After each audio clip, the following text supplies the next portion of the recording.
नमस्कार मित्रांनो, direction अकॅडमीच्या YouTube प्लॅटफॉर्मवर आपले सर्वांचे स्वागत आहे. मित्रांनो, आपल्याला माहित आहे की 2026 मध्ये अनेक सरळ सेवाच्या जाहिराती येणार आहेत.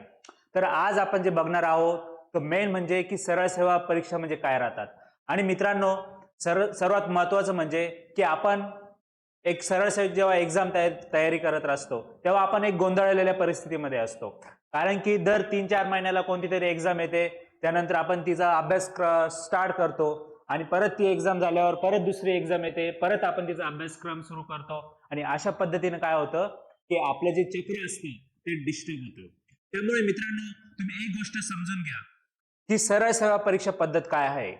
एक्झॅक्ट व्हॉट इज सरळ सेवा म्हणजे आपण सरळ सेवेला आपल्याला काय करायचं आहे. दुसरी गोष्ट, जे परीक्षेचे स्वरूप कसे असते आणि परीक्षा पद्धत कशी असते याची, आणि तीन आपण आपला अभ्यास कसा करावा. मित्र, आपल्याला सर्वात महत्वाचं माहित आहे की सरळ सेवा म्हणजे काय. सर्वात महत्वाचं काय, सरळ सेवा म्हणजे काय. सरळ सेवा म्हणजे अशी एक परीक्षा पद्धत की ज्यामध्ये एक परीक्षा द्यायची आणि आपण डायरेक्ट नोकरीला लागू शकतो. आणि ही सरळ सेवा परीक्षेसाठी आपल्याला एक विशिष्ट प्रकारचा अभ्यासक्रम असतो. तर कोणत्याही गोष्टीमध्ये जर आपल्याला यशस्वी व्हायचं असेल तर आपलं ध्येय हे अतिशय क्लिअर पाहिजे. आपलं जे विजन असतं किंवा आपलं जे ध्येय असतं त्याच्यामध्ये आपली क्लॅरिटी पाहिजे. जर आपल्याला एक्झॅक्ट माहित असेल की आपल्याला सरळ सेवा करायची आहे, आपल्याला परीक्षा पास व्हायचं आहे, बस क्लॅरिटी. त्यामुळे आपल्याला माहित आहे आपलं फोकस पाहिजे. आपल्याला परीक्षेमध्ये आपलं फोकस क्लिअर पाहिजे. आपलं व्हॉट इज एक्झॅक्ट फोकस, आपलं गोल काय आहे. आणि त्यामुळे आपण पहिले डिसाईड करायला पाहिजे की सरळ सेवेचा अभ्यासक्रम काय आहे, एक्झॅक्ट आपल्याला तो फोकस काय करायचा आहे. तर कोणतीही एक्झाम असो मित्रांनो सरळ सेवेची, तर सरळ सेवेचा अभ्यासक्रम हा एक्झॅक्ट ठरलेला राहतो. म्हणजे कोणता, की प्रत्येक सरळ सेवेच्या परीक्षेमध्ये हे 4 विषय ठरलेले आहे. एक आहे मराठी, इंग्रजी, दुसरा आहे सामान्य ज्ञान, गणित बुद्धिमत्ता. हे 4 विषय आपले हे ठरलेले आहे. मराठी, इंग्रजी, सामान्य ज्ञान, गणित बुद्धिमत्ता असे 4 विषय हे आपले ठरलेले असतात. आणि हे 4 विषय जर आपण परफेक्ट केले तर कोणतीही सरळ सेवा परीक्षा असो ही आपण यशस्वी होणार, हे 100%. त्यामुळे एक स्ट्रॅटेजिक प्लॅन कसा असावा ह्या स्पर्धा परीक्षेचा, तर आपल्याला माहित आहे मराठीसाठी बाजारामध्ये अनेक पुस्तकं उपलब्ध आहे, पण त्याच्यामधलं सर्वात स्टँडर्ड पुस्तक जे आहे ते म्हणजे आपले मोरा वाळंबे सरांचं. तर आपण एक ठरवून घ्या की मराठीसाठी काय लागणार आहे, आपल्याला मोरा वाळंबेंचं एक बेसिक पुस्तक करून ठेवायचं. मराठीसाठी मोरा वाळंबे. त्यानंतर मराठीमधले दुसरा सर्वात महत्वाचा विषय जो राहतो किंवा जो आपला घटक राहतो तो म्हणजे शब्दार्थ.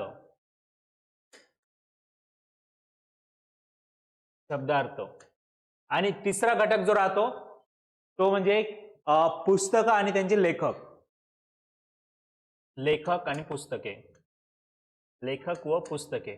त्यामुळे हे 3 घटक जर तुम्ही एकदम फिक्स केले तर एक साधारणतः मराठी विषयाचा 85% तुमचा सिलेबस हा कव्हर होतो कोणत्या ह्या घटकांमधून.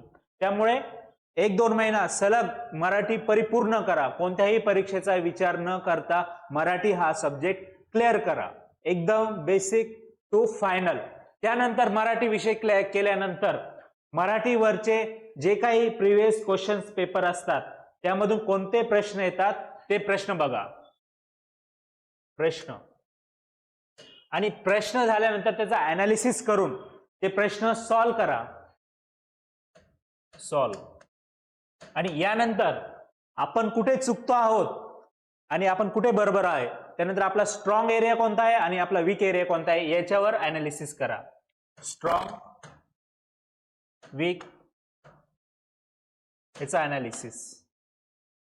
आणि नंतर परिपूर्ण अभ्यास. हे केल्यास हा परिपूर्ण होणार आहे. हा एक विषय क्लिअर झाला की नंतर आपण एक दुसरा विषय घेऊ. दुसरा म्हणजे कोणता, इंग्लिश.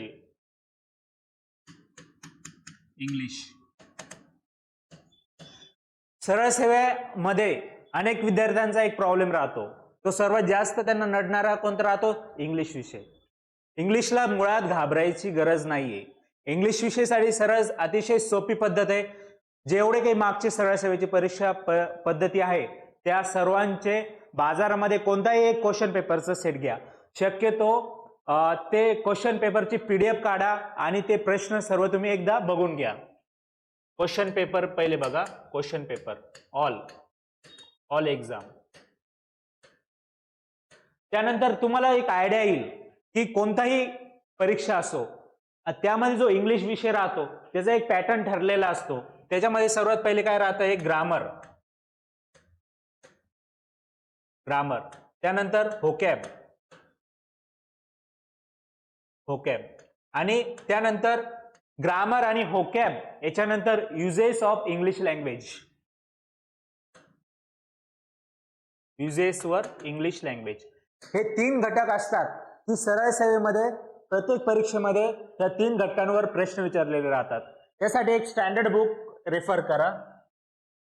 एक तर आपल्याला माहित आहे, सर्वांना माहित आहे, पाल अँड सुरी सरांचं एक स्टँडर्ड बुक आहे इंग्लिशसाठी, इंग्लिश ग्रामर करिता. ते एक हे घ्या, पाल अँड सुरी. ओके. त्यानंतर व्होकॅब साठी आपल्याला कोणते ब्लॅक बुक, जे SSC आणि जे सेंट्रल गव्हर्नमेंटच्या एक्झाम साठी त्याच्यासाठी जे वापरतात ते black book, vocab black book. Okay. हे 2 बुक तुम्ही परफेक्ट करा. त्यानंतर बाजारामध्ये जर कुणी वेल नोन टीचर असेल त्यांचा एखादा क्लास लावा आणि अशा पद्धतीने इंग्लिशचा परफेक्ट अभ्यास करा. इंग्लिशचा परफेक्ट अभ्यास केल्यानंतर परत ती स्ट्रॅटेजी अवलंबा. आपले ऑल क्वेश्चन्स पेपर बघा, त्यानंतर ते क्वेश्चन सॉल्व्ह करा.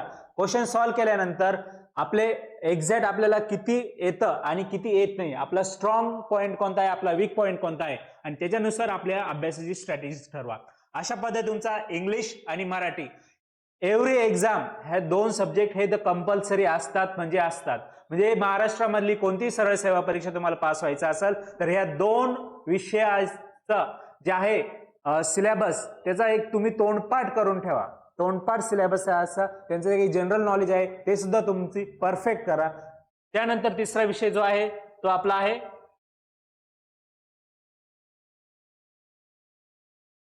मॅथ्स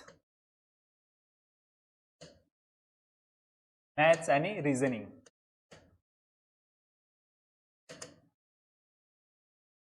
तर मॅथ आणि रिझनिंग खूप पुष्कळशा मुलांना याची सुद्धा खूप भीती वाटते. घाबरण्याचं कारण नाहीये. मॅथ आणि रिझनिंग हे 10वी पर्यंतच्या बेसवर येतात. 10वी पर्यंत सर्वांनी मॅथ आणि रिझनिंगचा अभ्यास केलेला असतो. 10वी पर्यंत म्हणजे काय, एक बेसिक जो अल्जेब्रा असतो की आपलं वय, सरासरी, त्यानंतर आपले गुणोत्तर, त्यानंतर भागाकार, गुणाकार, लसावी, मसावी यांचे सर्व प्रश्न हे सरळ सेवेमध्ये विचारले जातात. फक्त सरळ सेवेचा काय आहे की जो टायमिंग राहतो क्वेश्चन पेपरचा, त्या दिलेल्या ठराविक टाइम मध्ये आपल्या हे प्रश्न आपल्याला सॉल्व्ह करता यायला पाहिजे. त्यासाठी काय करायचं आहे आपल्याला, तर जेवढी तुम्ही जास्त त्याचा सराव कराल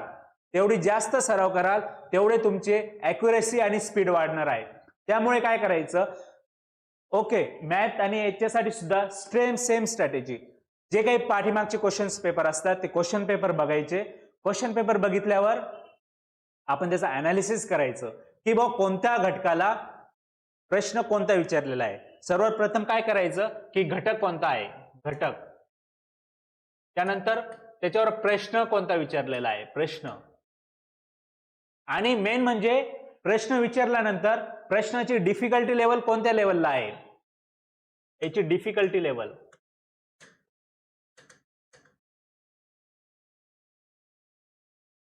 ही डिफिकल्टी लेवल आपल्याला समजली की सरळ सेवेची डिफिकल्टी लेवल ह्या पातळीवर असते.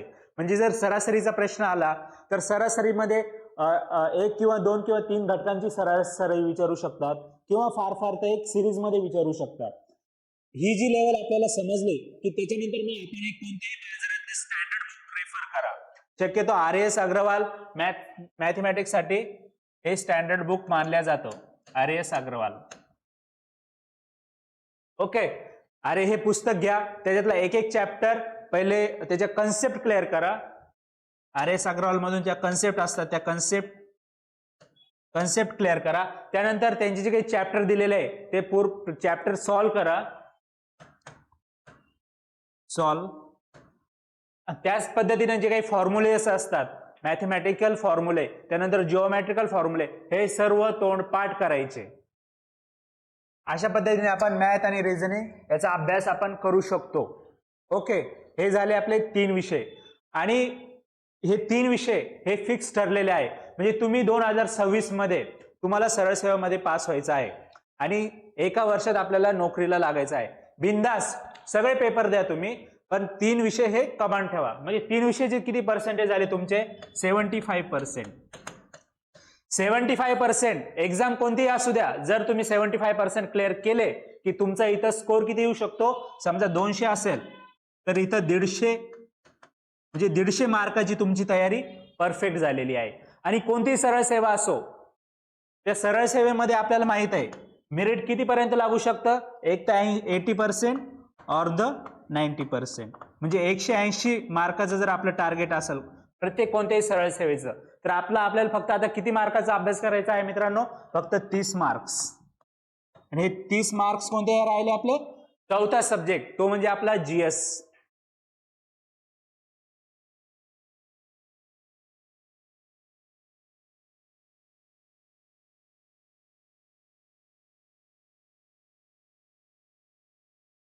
जीएस आपण बघितलं, मराठी बघितला, त्यानंतर इंग्लिश बघितला, त्यानंतर मॅथ आणि रिझनिंग बघितला.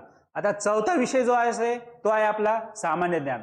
तर सामान्य ज्ञानचे मुळात सामान्य ज्ञान हा खूप वास्ट सब्जेक्ट आहे. त्यानंतर याची बाजारामध्ये पुस्तकं खूप अवेलेबल आहे. त्यानंतर आपलं जे सामान्य ज्ञान आहे त्याच्यामध्ये इतिहास आहे, भूगोल आहे, राज्यघटना आहे, त्यानंतर करंट अफेअर आहे, त्यानंतर सायन्स आहे. त्यामुळे सामान्य ज्ञानाला जास्त वेळ दिला तरी त्याचं जे काही इनपुट आणि आउटपुट रेशो आहे याचं व्हेरिएशन खूप आहे. आणि आपण कितीही अभ्यास केला जीएसचा तरी आपण कन्फर्मिटी आपण सांगू शकत नाही की हे प्रश्न येणार आणि हे प्रश्न आपण त्याच्यावर परीक्षा पास होऊ शकतो म्हणून. त्यासाठी याची स्ट्रॅटेजी कशी आहे, तर कोणतेही सब्जेक्ट असो, कोणताही विषय असो, त्याचं एक बेसिक पुस्तक. तसंच सामान्य ज्ञानचं बेसिक पुस्तक आपण काय करायचं, सर्वप्रथम मी सांगतो की आपली सर्वांची डिग्री झालेली आहे, ऍटलिस्ट आपण 12वी सगळेजण पास आहोत. त्यासाठी आपण 5वी ते 10वी स्टेट बोर्डाचे सर्व पुस्तकं PDF डाउनलोड करून घ्या, अदरवाइज टेक्स्ट बुक खरेदी करून घ्या PDF.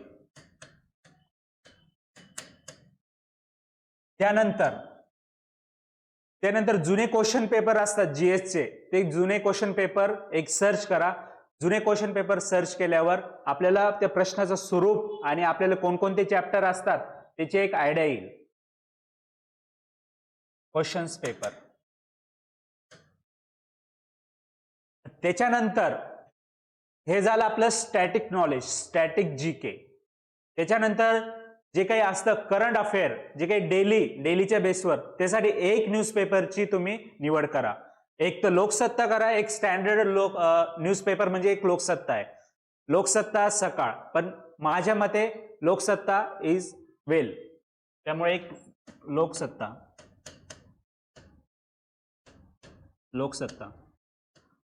तिसरी गोष्ट, महाराष्ट्र शासनाचं मंथली लोकराज्य नावाचं एक मासिक रिलीज होतं. लोकराज्य मासिक मध्ये महाराष्ट्र शासनाचे जे काही नवीन योजना असतात, त्यानंतर महाराष्ट्र शासनाच्या जे काही नवीन उपक्रम असतात, ते सर्व यांची डिटेल माहिती या लोकराज्य पुस्तकामध्ये दिलेली असते. लोकराज्य, ओके. आणि एक लोकसत्ता आणि लोकराज्य. आणि 5वी ते 10वी बेसिक बुक्स. हे तुमचं केलं तर आपला जीएस किती? 25 मार्काचा हे राहतो, 25. तर साधारणतः इथं तुमचे 15 मार्काची तयारी इथून होते. म्हणजे तुम्ही एवढा बेसिक जर अभ्यास केला, 1-2 महिने साधारणतः तुमची 5वी ते 10वीचे बेसिक बुक्स आहे. त्यानंतर लोकसत्ता आणि लोकराज्य हे तर डेली करायचं आहे आपल्याला. लोकसत्ता आणि लोकराज्य हे मंथली आणि हे डेली, आणि हे एकदा बेसिक. हे जर केलं तर आपण इथे जवळजवळ आपली 15 मार्काची आपली तयारी होते. म्हणजे येणाऱ्या वर्षी कोणतीही परीक्षा असो, तुम्ही सर्व परीक्षेचे फॉर्म भरा, पण अभ्यासाची स्ट्रॅटेजी एकच ठेवा, अभ्यास एकच चालू ठेवा. आपल्याला परीक्षा, मित्रांनो, सरळ सेवेमध्ये काय राहतं, खूप अशा व्हेरिएशन राहतं. कधी कधी आपण अभ्यास खूप करतो पण आपण नशिबाने नाही लागू शकत, त्यामुळे त्याला खचून जायचं नाही. आपण फोकस आपल्या अभ्यासावर ठेवायचा. कधी पण आपला जो बेसिक अभ्यास आहे, तुमची कोणतीही एक्झाम असू द्या, मी काय सांगितलं, मराठी, इंग्रजी, मॅथमॅटिक्स आणि जीके, तर आपण जेवढं आपण घेतलं, हे जी स्ट्रॅटेजी जर तुम्ही फॉलो केली तर तुमचं इथं किती मार्काची तयारी होते हे बघा. एक तर मराठी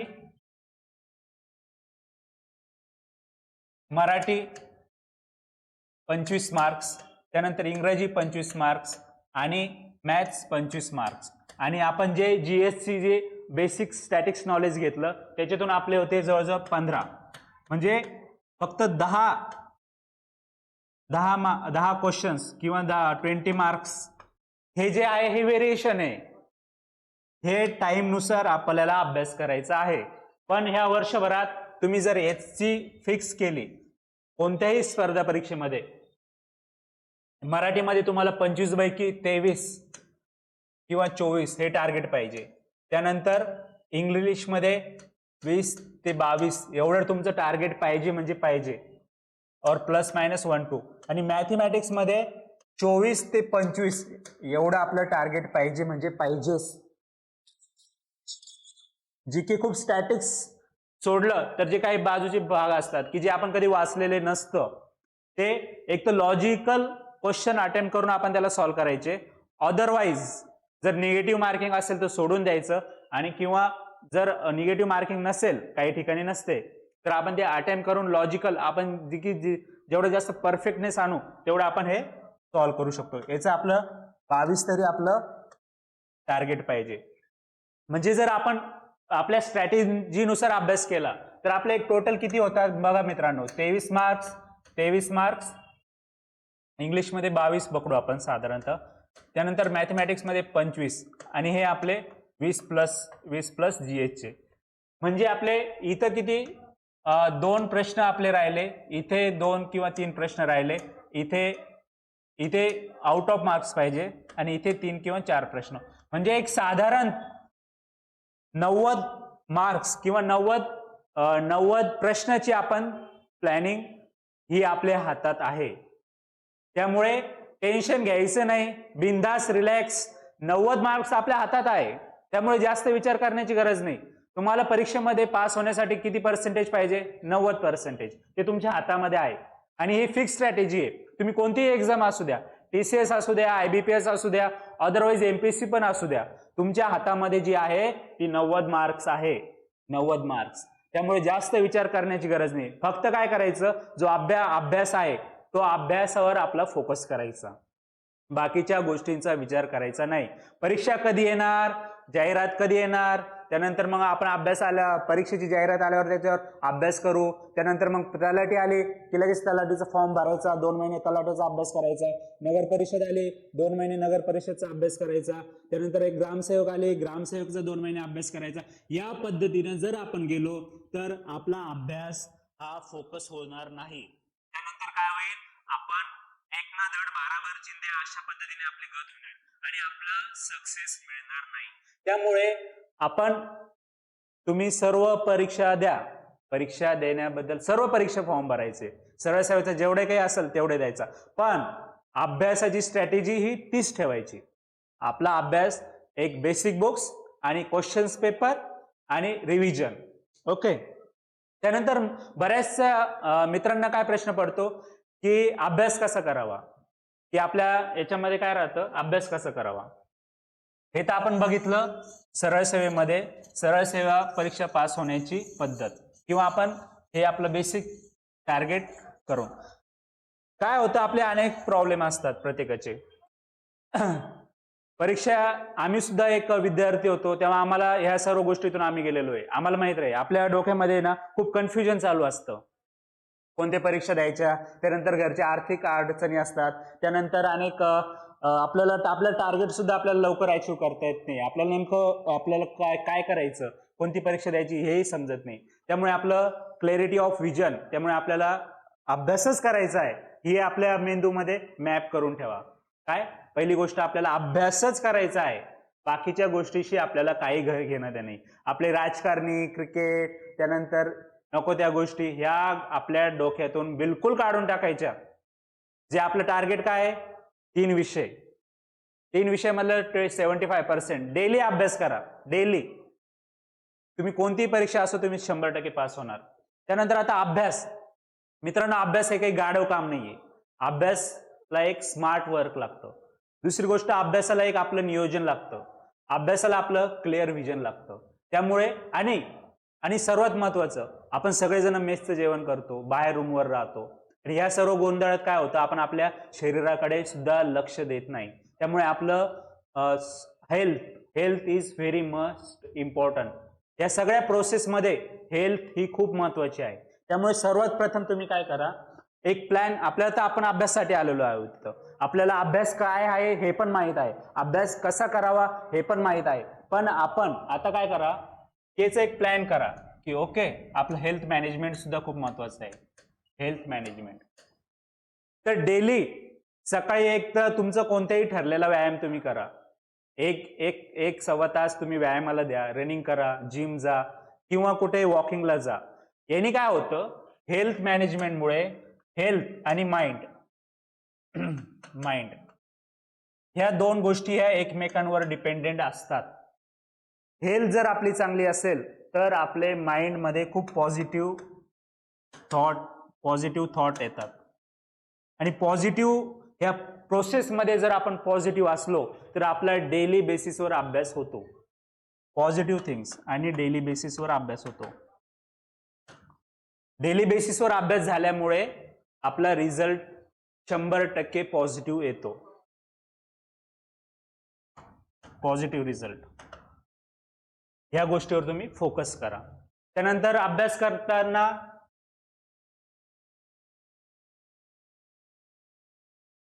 करताना त्याच्या नोट्स काढणं सुद्धा खूप महत्वाचं असतं.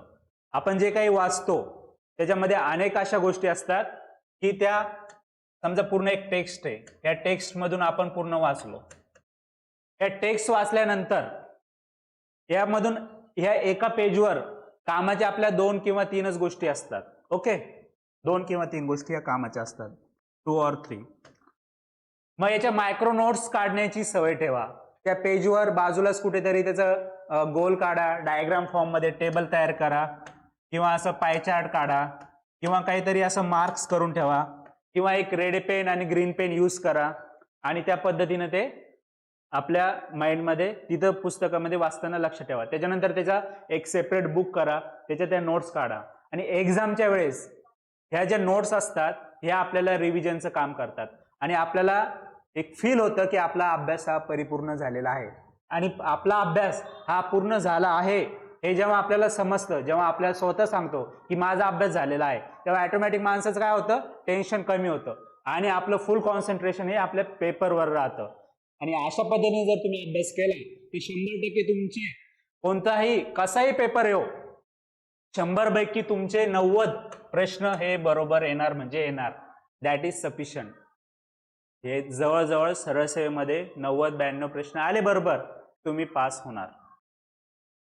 ते आपण आज पाहिलं एक साधारणतः कॉमन स्ट्रॅटेजी कोणत्याही सरळ सेवेची कशी असावी किंवा काय काय केले जावे.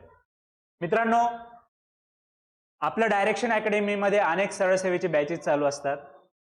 काही विद्यार्थ्यांना पैशाअभावी किंवा आर्थिक कारणामुळे घेणं होत नाही. त्यामुळे आपलं रिपब्लिक डेच्या निमित्ताने आपल्या डायरेक्शन अकॅडमीमध्ये 26% ऑफर चालू आहे. आपलं डायरेक्शन अकॅडमीचं ॲप आहे, टेलिग्राम चॅनल आहे, त्याला तुम्ही सबस्क्राईब करा, ॲप डाउनलोड करा. तुम्हाला जे कोणत्या सरळ सेवेची बॅच लावायची आहे तिला जॉईंट व्हा, टार्गेट ठेवा, लवकरात लवकर यशस्वी व्हा आणि आपले कोणतेही प्रश्न असाल तर माझ्या खाली कमेंट करा. त्या प्रश्नाचे उत्तर तुम्हाला मिळेल. तुमचे कोणतेही शंका असो, अभ्यासाविषयी असो, भविष्याचं प्लॅनिंग कसं करायचं आहे किंवा तुम्हाला एखाद्या डिपार्टमेंटबद्दल माहिती हवी आहे त्याबद्दल आपण व्हिडिओ बनवू. त्यानंतर अनेक पोस्ट वाईज व्हिडिओ बनवू. त्यानंतर उद्देश एकच आहे, तुम्ही तुमच्या सरळ सेवेच्या चक्रातून तुम्ही बाहेर या, लवकरात लवकर नोकरीला लागा. आपला समाज, आपले आईवडील तुमच्या यशाची वाट पाहत आहे. मित्रांनो, यश मिळवताना जे केलेले प्रयत्न असतात, जे कष्ट केलेले असतात हे कुणालाच माहीत नसतं. हे फक्त जो माणूस त्या प्रोसेसमधून जातो त्यालाच माहीत असतं आणि आम्ही सर्वजण या प्रोसेसमधून गेलेलो आहोत.